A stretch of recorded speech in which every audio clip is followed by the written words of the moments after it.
Zipper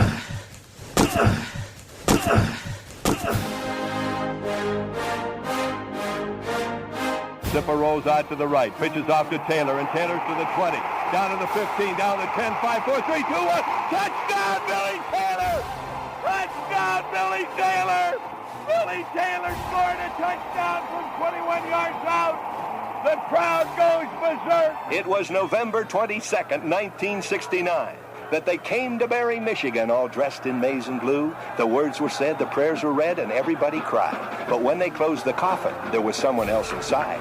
Oh, they came to Barry, Michigan, but Michigan wasn't dead. And when the game was over, it was someone else instead.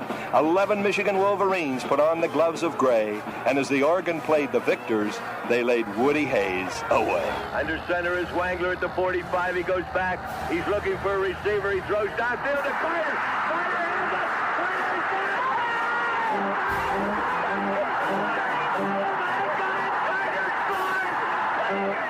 Who's got it better than us? Nobody!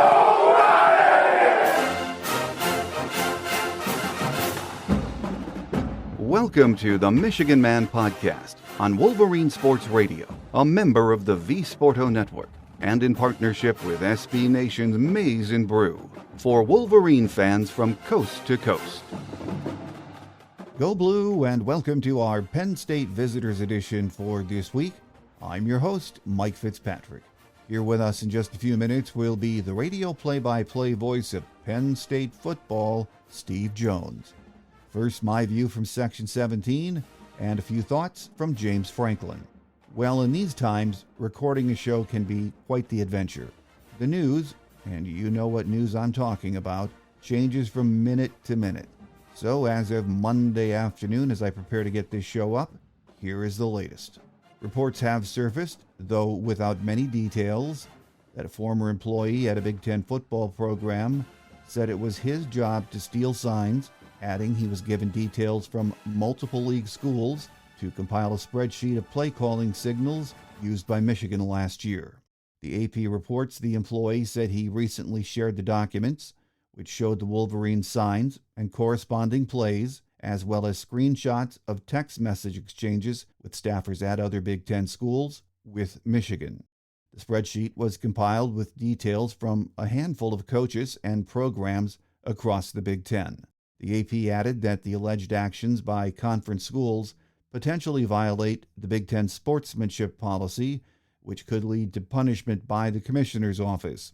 As they say, stay tuned, this will be a developing story. Later on Monday, Action Network's Brett McMurphy reported Michigan has received notice of allegations from the Big Ten, but not what penalties might be administered.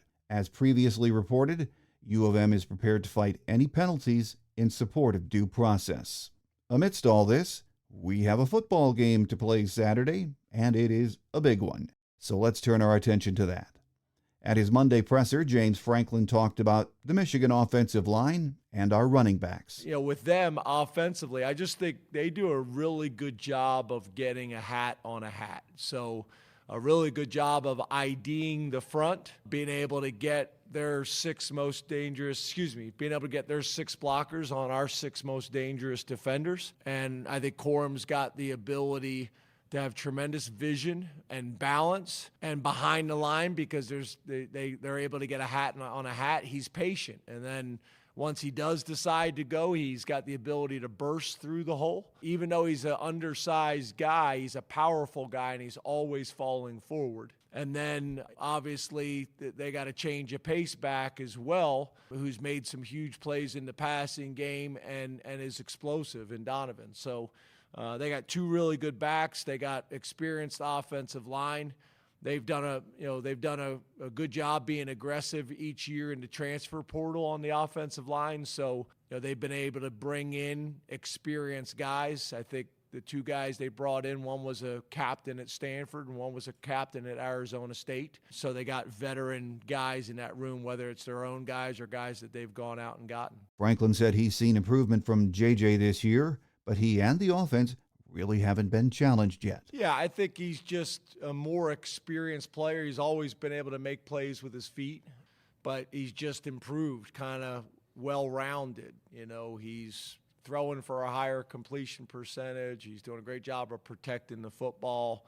He can extend the play and make big-time throws. I think the biggest thing with them is they really have not been challenged. They've had really good game control on offense and defense. They're usually ahead on the scoreboard for the most part, and they're usually ahead of the sticks on offense and defense. And when you're able to do that, then you're putting your quarterback or your guys in a very advantageous position as well. So, that game control will be an important part of this game. Coach said he's looking forward to the noon kick time because he thinks the crowd will be caffeinated and on a sugar buzz. And I actually think sometimes the 7 o'clock games, the whiteouts and things like that, they can be a little sleepy. It's late at night, guys are tired. The 12 o'clock game, I think, is going to be a much better environment because between the coffee, Dunkin' Donuts coffee, and then between the sugar from the donuts, our fans will be ready to go. We'll be in that stadium early because we're a morning group anyway.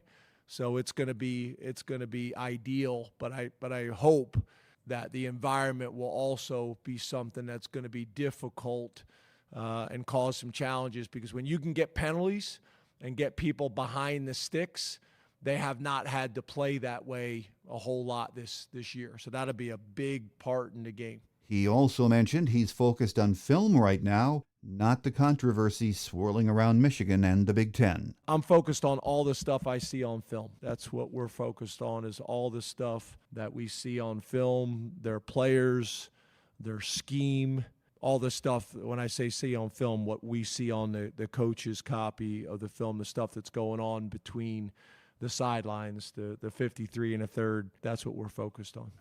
My guest today says he sees Saturday's game as a defensive battle, one that could come down to the last possession. Joining us next is the radio play-by-play voice of Penn State football, Steve Jones. So stay with us.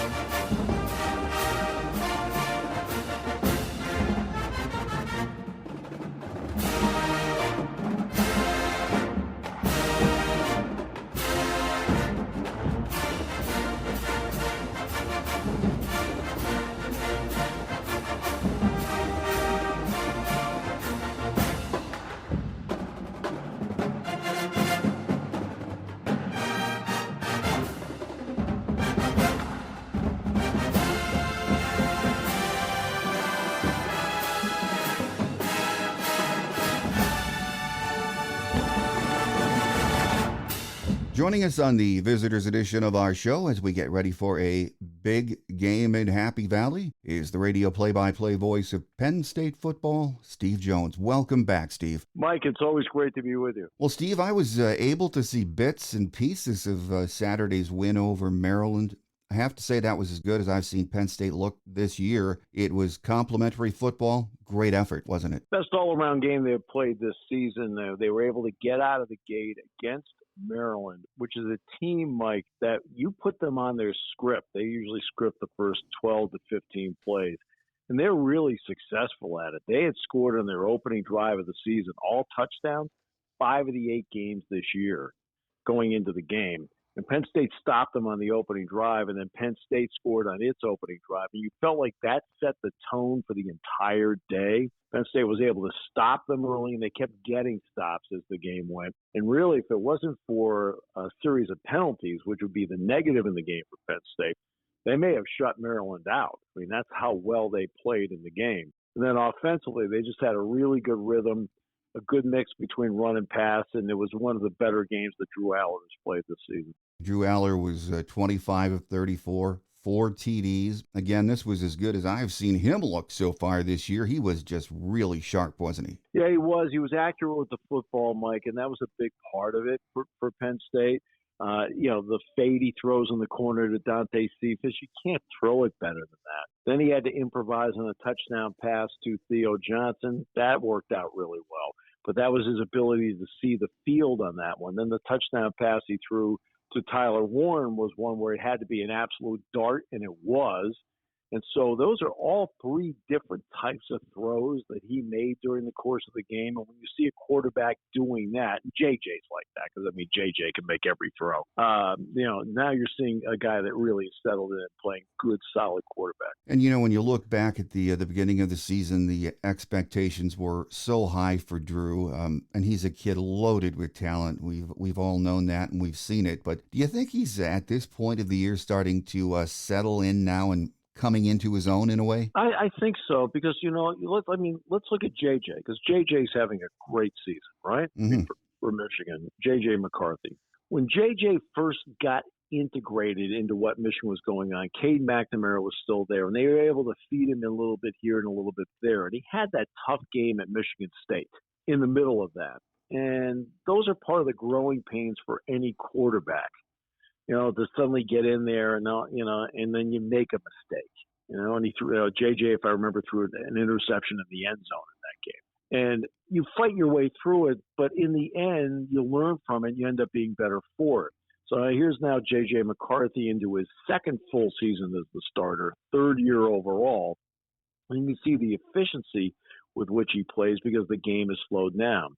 Drew was able to get into bits and pieces of games last year, 9 of them. And I think it helped him in terms of starting the season. And here they are now through game 9. And you really feel like, especially in the last 5 quarters, that the game has really slowed down for him. Mm-hmm. And because it means he has more options out there because he can scan the field with more efficiency. Well, Steve, the only other full Penn State game I got to see this year was Ohio State, and the passing game struggled that day. I'm sure a lot of that had to do with the Ohio State defense, but the Nittany Lions have some guys who are very talented on the outside, like Dante Cephas, Keandre Lambert-Smith, who has over 50 catches, and Theo Johnson at tight end, who is outstanding, an NFL guy. So Drew has a lot of weapons he can utilize, doesn't he? He does, and the other guy's Tyler Warren, who actually leads the team in touchdown catches with 6. So they can run those 2 tight ends out there, and Penn State will go with that personnel a good portion of the time.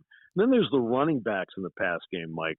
I mean, when you look at Michigan, for example, Donovan Edwards is an exceptional receiver out of the backfield. Mm-hmm. Not good. He's exceptional. Well, Nicholas Singleton worked really hard in the offseason at being a better receiver. In fact, did a lot of workouts with the wide receivers. Katron Allen was already a good receiver out of the backfield. Well, the fact is now you can use him as a receiver. He's reliable, and that puts him in the open field to make plays.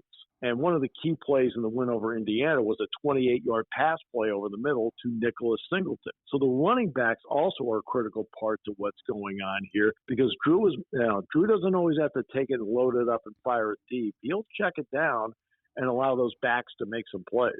Let's talk about those 2 running backs you just mentioned. In the rushing game, Katron Allen, he picked up 91 yards on Saturday. His running mate, Nicholas Singleton, outstanding. They're both over 500 yards rushing on the season, almost even on carries, I think. I think Katron has 119, Singleton 124. Pretty impressive duo back there, isn't it? Last year, they went through the entire season, Mike, and they were separated by 11 carries. And it's just organic. It's just the way it works out.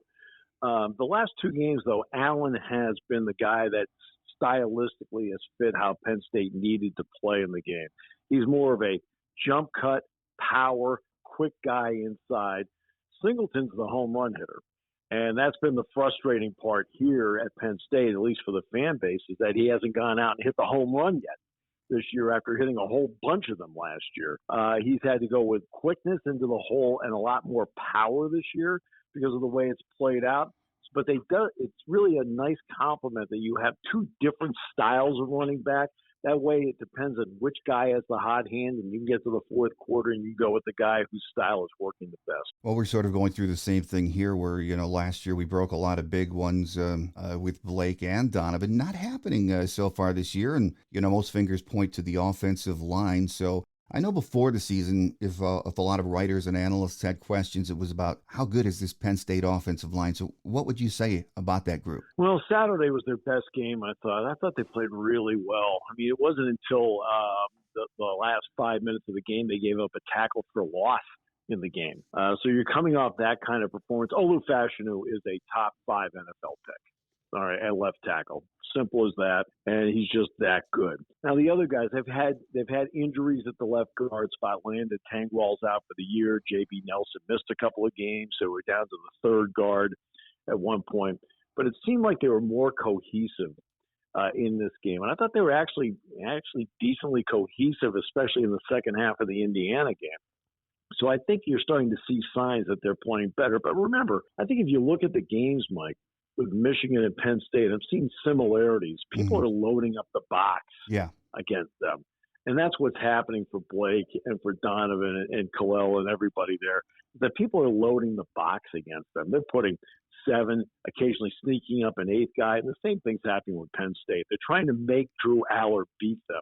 So they've been putting 6 to 8 guys in the box, and thus they're taking away as many running lanes as possible and trying to outnumber you in the box. And I think similarities between the two teams as to how they've been defended. And I think you're right about that. But after 9 games, most teams, most staffs have a pretty good feel for what their offense can and cannot do. If there are worries with this Penn State offense, what would they be at this point? Well, I think people are waiting to see if they can hit big plays.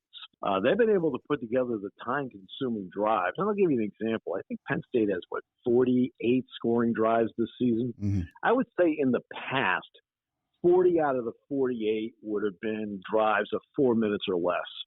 This team, it's 27 out of the 48 drives have been 4 minutes or less. And I think that's what the issue has been. They've been able to take time off the clock, which has been good for the defense. But at the same time, people are looking for that home run play, that big play that kind of breaks the game open for them. And I think that's been the primary complaint about the Penn State offense to this point. Flipping it over to the defensive side, Steve, I think we've all seen enough to know this is an elite unit. If I had to single out one guy on that unit that's just fun to watch from a football perspective, it's going to be number 11, Abdul Carter. He is a dominant, amazing athlete to watch, isn't he? He is. Abdul Carter is explosive. There's no question about that. And I feel that for him, I know I've said this about a couple of guys already. I felt Saturday was his best game. You could see right away the burst, the angles. Sometimes he'll have burst and he doesn't take the right angle, or he'll overrun a play. This time he played with a little more patience to go with the burst, and I thought that made a big difference. But he's a dynamic player who can also drop into coverage and make plays. He already has an interception this year. He should have had one on Saturday as well. It's a nice compliment to have Mr. Reliable on the other side next to him, and that's Curtis Jacobs, because Curtis Jacobs is a fourth-year player that very quietly has had an outstanding season. And, the stats aren't going to be there because they're not playing 4 quarters of defense in many of the games. And that's why I always say about the really good teams, Mike, the really good teams aren't in close games. Okay? Yeah. You're really good. You're not in a close game. All right? That's what, and then you get into the big games, and those are going to be the close games along the way.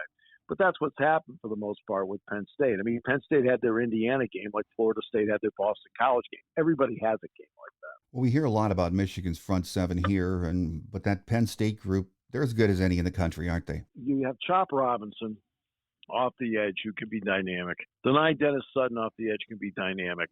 But then there's this guy, watch for number 20, Adisa Isaac. Quietly goes about his business. And then you look at the stat sheet, and who leads the team in sacks? He does. Yeah. Who leads the team in tackles for losses? He does. Oh, and by the way, if you want to run a zone blitz, he's the best of the defensive ends of dropping into a spot and playing it. Jack Ham marvels at that all the time on the broadcast because Jack obviously understands better than anybody in the planet the proper depth of a drop of a linebacker, and he's watching a defensive end do that.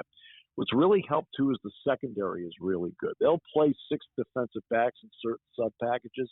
Johnny Dixon and Kalen King have been outstanding at the corners, and it's made a difference. And Daquan Hardy is quietly having an excellent season as the slot corner, as well as being obviously a dynamic punt returner. Well, there are 3 tests left for that Penn State defense, and you've seen a lot of great ones in your years calling the action. In my lifetime, I've seen a lot of good Penn State defenses. Did this defense have a chance to rank up there with the great ones in the end? It's one of the best ones Penn State's had. Now, obviously, the one like Jack Ham played on in 68 and 69 is legendary. Oh, yeah. The defense of the 86 national championship team was legendary. even in tough years in the early 2000s, Penn State had one of the best defenses in the country. It just didn't have an offense to go with it. But this is one of the better ones. Saying one is the best is always a difficult thing to do because I think, what you give to one, you take away from somebody else. But this could be, when you're making an argument, okay, give me the best 10 defenses in the history of Penn State football. This could be one of those that would, at least to this point, through 9 games, and we'll see how the final 3 play out. To this point, you could at least make an argument they could be among those 10. Well, Steve, if Michigan fans are happy about one thing, it's this is not a whiteout game at night. We have we have not fared very well in those games, but still, these two teams have played some high-stake games over the years.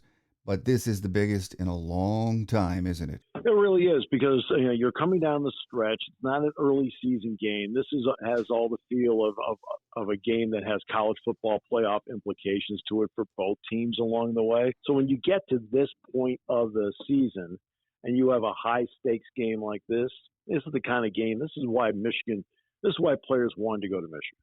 This is why players wanted to go to Penn State. You want to play in big games like this. And that's, I think, and for fans, with all due respect, I'm sure it was exciting on Parents' Weekend to go to the Purdue game, but let's face it, hey, this is a little different ball game. Well, since Sunday morning, a lot of the media folks have been breaking down and predicting and weighing in on this matchup Saturday, and just about everything I've read has this as a very close game in the end. If both teams bring their A games, and you can't discount turnovers. This really looks like two really evenly matched teams, doesn't it? Well, look at the game 2 years ago. That's different personnel, but it ended up being 21-17. I mean, that could be the same kind of game that we see on Saturday. Two really good defenses. Field position could play a role. You properly mentioned giveaway, takeaway, critical along the way. Yeah, you're going to have to be good in special teams. And that's, when you look at, the last 6 meetings between the two teams, Penn State's won 3, Michigan's won 3. Okay. So now you're going to go out and play on Saturday and find out which team, in essence, advances in this thing. The weather could be a factor, too. I haven't taken a peek at the forecast yet, so that's always key. Should be good. Should be good. You'll need a parka, but it's not going to be below. It's not going to be freezing. It's going to be in the 40s, and I think the weather's going to be good enough. And the field here, as is outstanding. Oh, yeah. So this might be the best field in all of college football. It's unbelievable. Well, final question before we let you get away, Steve. We all know about the controversy that's swirling back here around Michigan. Uh-huh. At this point, we don't even know if Jim's going to be on the sidelines this Saturday. But from a Penn State perspective, and for Coach Franklin, a win keeps them squarely in the playoff picture. So this is absolutely a huge game for the program and the fan base, isn't it? Well, everything that's happening with Michigan right now is outside of the game. Outside of the game for this moment, mm-hmm. Everything's about the game. I mean, that's what you have to lock in on the game. I know in the pregame show that I'll do on Saturday for Penn State football, I'm sure Jack Ham and I will get asked about it, but we're going to take the tact of, hey, let's talk about the game. Okay? You can't do anything about that other stuff. All right? So let's talk about the game because the game means everything. The other issues will take care of themselves in due time. I agree. The game means everything, and Michigan and Penn State, the fan base, ready to rock on Saturday. We're all looking forward to it. It's going to be a good one, I think. Here with us today has been the radio play-by-play voice of Penn State football, Steve Jones. Steve, always great having you with us, and we look forward to the next visit. Enjoy Saturday. Sounds great, Mike. Always great being with you.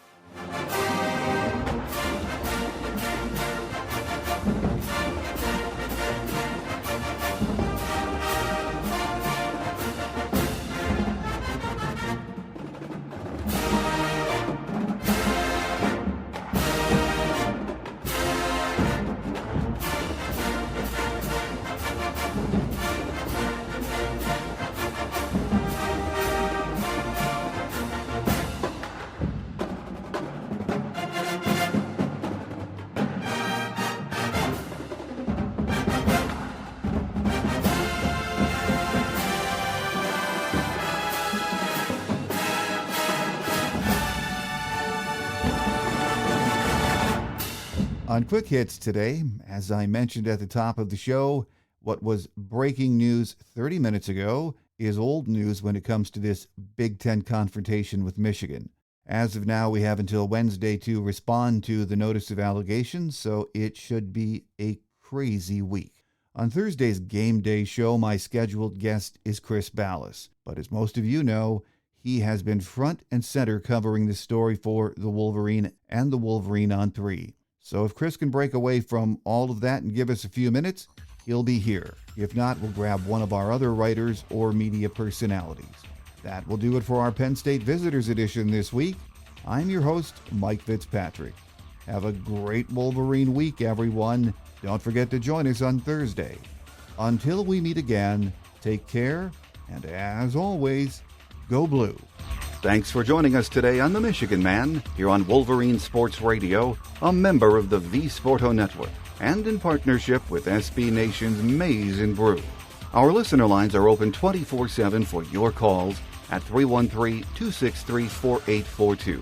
That's 313-263-4842. Or email us at themichiganmanpodcast@yahoo.com. That's themichiganmanpodcast@yahoo.com. The Michigan Man Podcast is produced at the studios of Robin Lynn Productions, Allen Park, Michigan, and is not affiliated with the University of Michigan. Go Blue!